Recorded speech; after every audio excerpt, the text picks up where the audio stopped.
Está en México la doctora Ramani, es una extraordinaria psicóloga clínica, como les decía al principio del programa. Ella es escritora, profesora, investigadora, y ella es reconocida internacionalmente como una experta en narcisismo, relaciones tóxicas y el abuso psicológico. De hecho, es fundadora de Luna Education, Training and Consulting, una organización dedicada a la educación, a la consultoría y a la capacitación. Y tiene 2 libros espectaculares. Uno que se llama It's Not You, Identifying and Healing from Narcissistic People, que ya está traducido en español por Editorial Océano. Se llama No Eres Tú.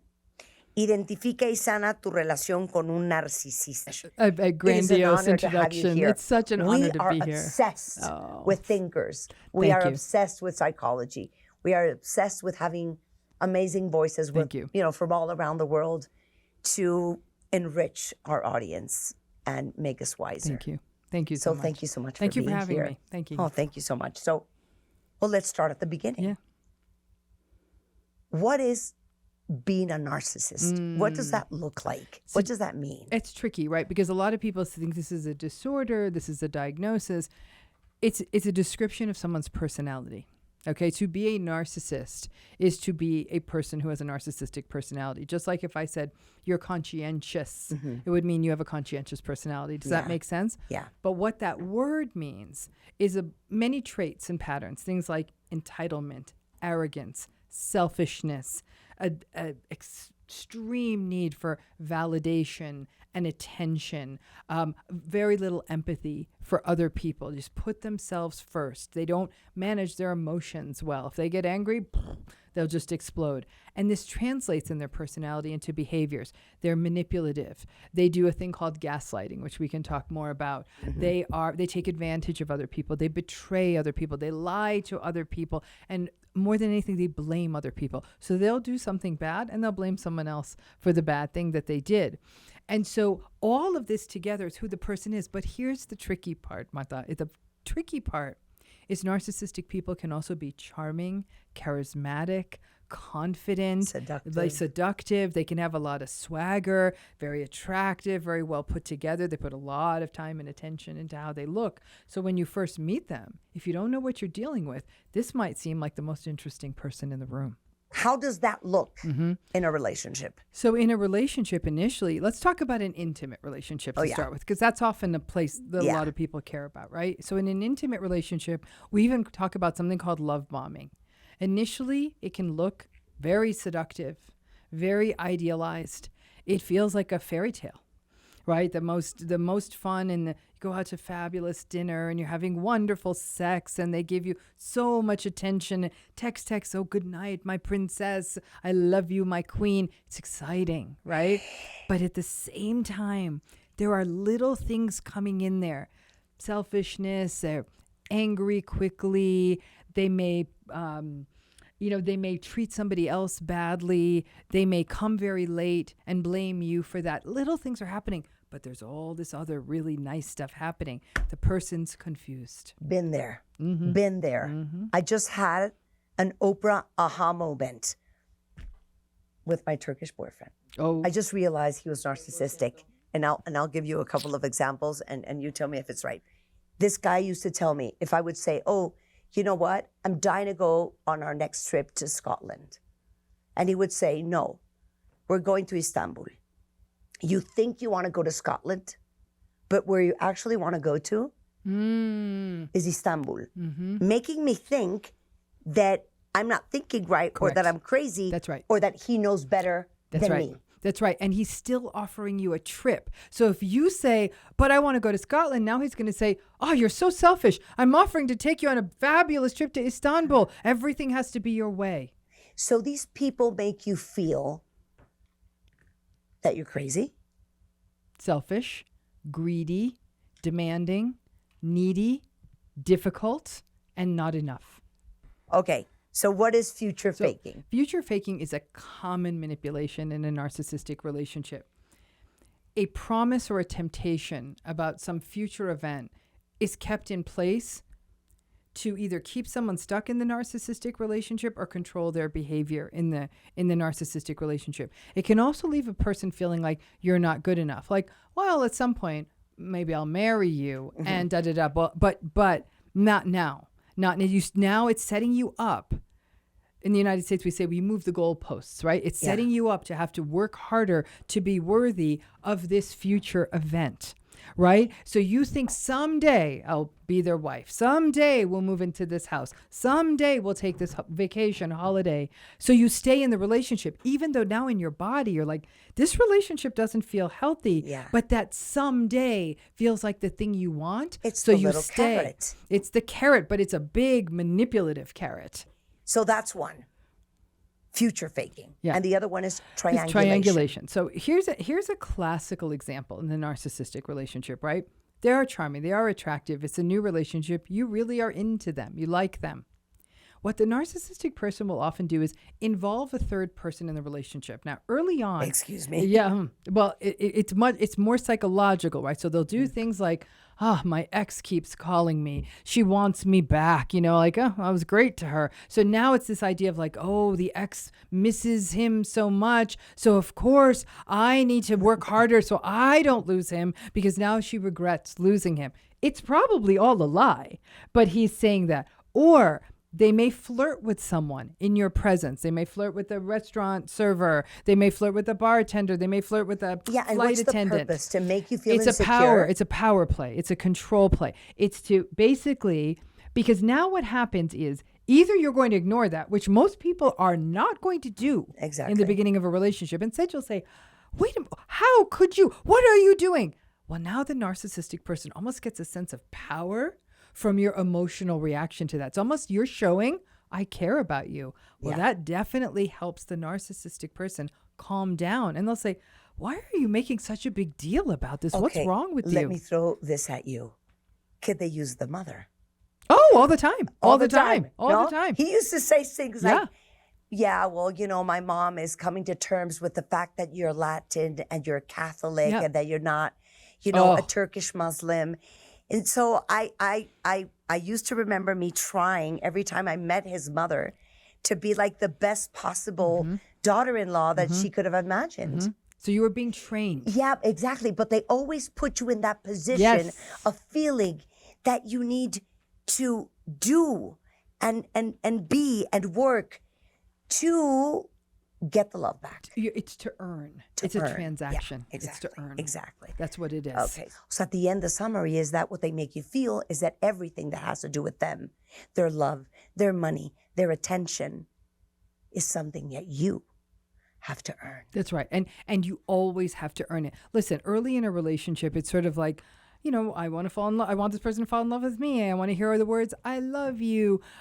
I do think we unfortunately get lost in that. But there is a point in a healthy relationship, you do feel secure. You're like, this person can see me without my makeup. Yeah. I can be who I am. In a narcissistic relationship, there's never that day you can just simply show up as who you are. You have to show up as who they want you to be. Otherwise, the relationship is going to have a lot of conflict and problems and volatility, and you'll be blamed for the problem. Why do we stay there? Well, see, now we get into the complicated phenomenon, something we call a trauma bond, okay? Narcissistic relationships go up and down. There are days that, again, fairy tale, exciting, fun. And then there's moments when you're being really poorly treated. And then there's moments it's going well. And then there's moments you're being poorly treated. And you've got to remember, Martha, is that there's a natural human drive for us to want to be attached to someone when we love them. Mm-hmm. And in order to stay attached, we can't really let all that bad stuff in. We have to remain on, okay, they're nice, they're handsome, we're having a fun time, I love them, whatever it may be. Yeah. You're pushing out some of these other things that you're experiencing because it's hard to integrate it. You don't understand what you're dealing with, or you take the blame yourself, or they're blaming you.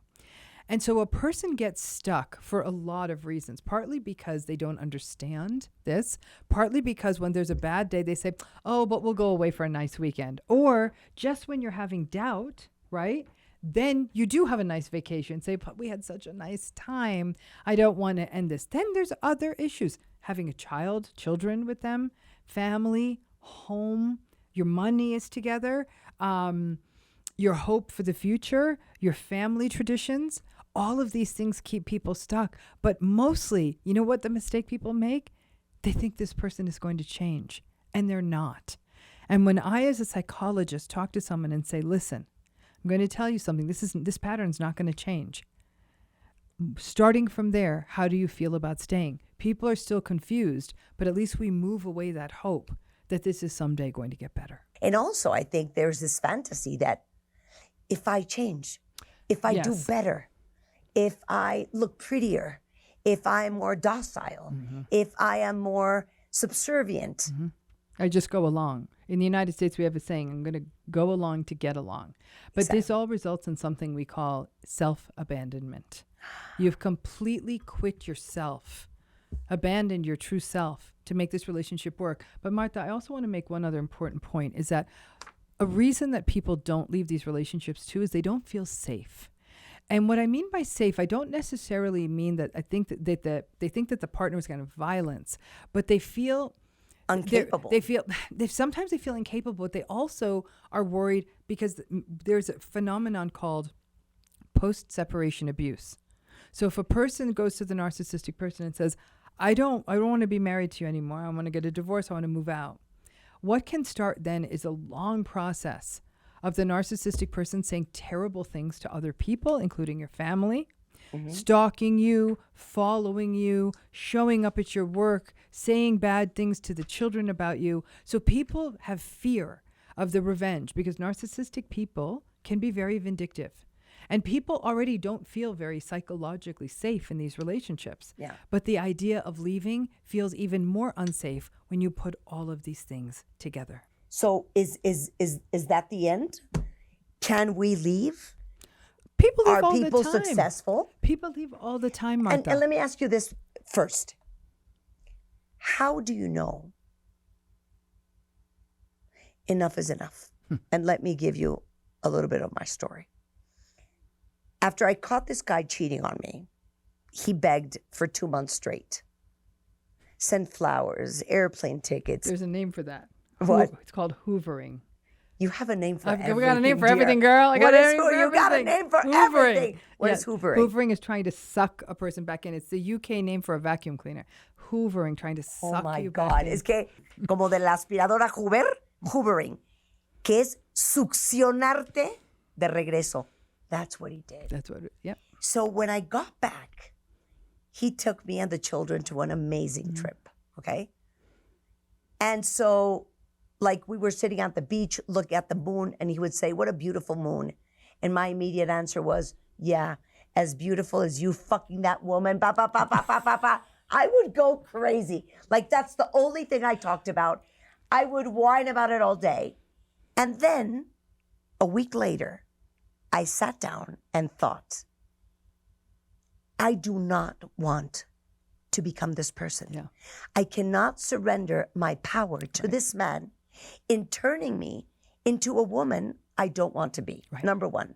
And number two, my future with him is going to be me being in this anxious state of mind perpetually. I cannot let myself do this to myself. That's right. And that's when I turned around and said, I'm gone. This is over. That's incredibly brave, courageous, difficult. All by myself because I didn't know you. And you didn't know, see if you had this, you're like, I know I'm doing the right thing. Yeah. But it's really, really hard, right? Because there is this, it's interesting because what you didn't even know you were doing was when you're saying like, as beautiful as you fucking that other woman kind of thing. You were inadvertently feeding his power. He's like, oh, I got to her. Yeah. I know, I can put her in her place. Absolutely. Just like that. And I think that I think many people in these relationships will try to be vulnerable and genuinely, openly share their feelings. And sadly, what's happening is it's almost giving the narcissistic person new tactics and new weapons because now they know, if I want to put this person back in their place, I just need to do this. And then the challenge with betrayal, Martha, is that it's, especially with somebody who's so brazen and repeated about it, it dents the soul, right? We stop trusting ourselves when we're betrayed too. And that's a terrible harm. And yes, I know some people believe, yes, the relationship can come back after betrayal. I don't believe that's true when the betrayer is narcissistic. Anything can be used against you. And it will. And it will. in this Y lo van a relationship. hacer. Yeah. Can we go and live with you? Is it Oh, possible? please. I'd Is it love it. possible? Come on over. Come Well, to Los they Angeles. need to buy the book. This is about reminding everybody that they're not alone, That's right. that they're not the last, That's right. that they're not the only ones, Nope. and that they're not crazy. That's exactly right. Because they will make you think that twitch in the stomach, when something does not sit well with your soul, That's right. when you feel that you're going crazy, that maybe you're not thinking straight, they have to believe that they're not crazy. That's right. Have And to that's know right. that they're not And crazy. I've devoted my career to that, and our communities do that every single day.